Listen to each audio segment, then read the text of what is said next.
So you're going home for the holidays and you have to deal with a lot of family.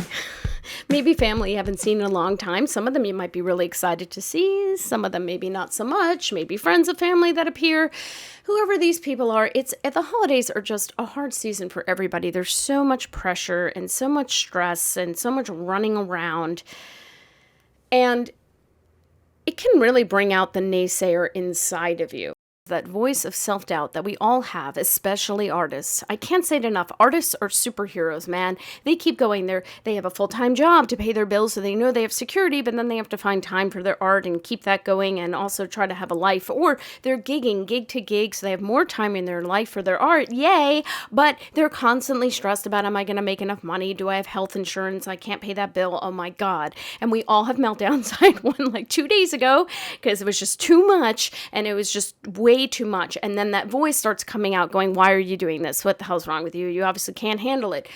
But you can, and you keep going. And the point is you have to keep that voice in check. You can't have it coming out, making you doubt your talents and your abilities. You have to just keep yourself going, keep yourself balanced. And sometimes when you face people you haven't seen in a long time, and they're all inquiring, because that's what people do at these events, ask questions, because they're trying to catch up.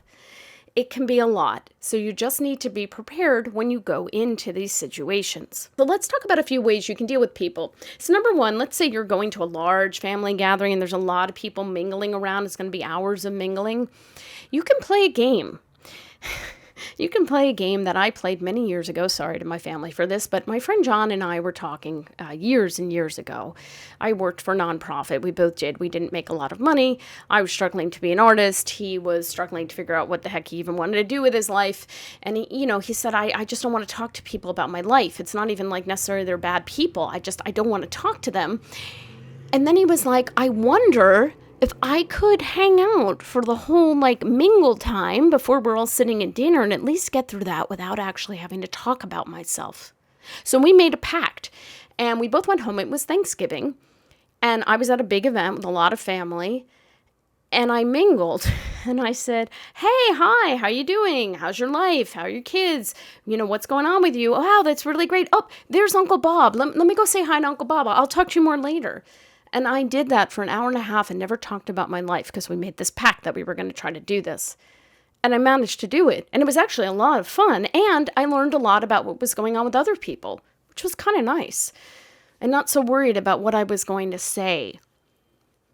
Because we may all know we're on our own journeys. And we may all know it doesn't matter what other people think. But when you're faced with people that you grew up with or have always been your adult figures in your life, it can be hard to keep that going. So sometimes avoiding is okay. Avoid.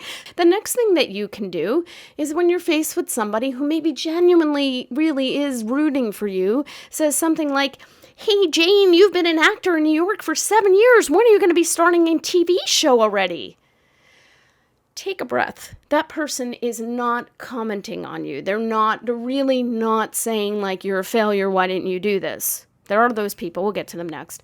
But they're really just wondering and rooting and don't get it because they don't get it. Now you have a couple of options. You could explain how hard it is and defend yourself and explain your life and maybe not even do it in a defensive way and try to be very Vulcan about it, as I like to say, totally unemotional, and explain how difficult it is. But they'll probably just glaze over. So sometimes just taking a deep breath and saying, gee, Uncle John, me too. I'll definitely let you know. Are you on my mailing list? I'd love to have you on that. Let it go. Let it go. Let it go. Let it go. Om Shanti. Out to the universe. Bye-bye. Because that person's not attacking you. It feels like that, but they're not. They're not judging you. But then there are the people that judge you. And you can think these things or you can say these things. But when Aunt Mary says, well, Jane, you've been in New York 7 years as a filmmaker. You're really just losing money. I mean, are you really making money at this? You make a little money here and there, but you're mostly losing money. And where's it getting you? And you should just focus on your career and blah, blah, blah, blah. You can just smile and say thank you, and I appreciate that, and what nice advice, and I appreciate that you care.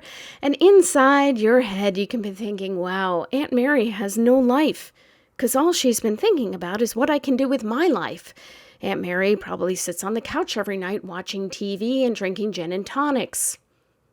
Aunt Mary really doesn't do anything with herself. She has no creative outlets. She's kind of a bore. Square. You know where that comes from? When you call somebody a square, it's because you don't fit in their little box of the way their little teeny life works. So you can think about that.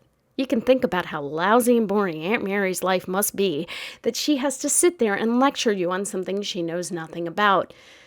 And you can feel kind of good about yourself. It's kind of nice, actually, because you know more than Aunt Mary. You've surpassed her. Congratulations. Have a great holiday season.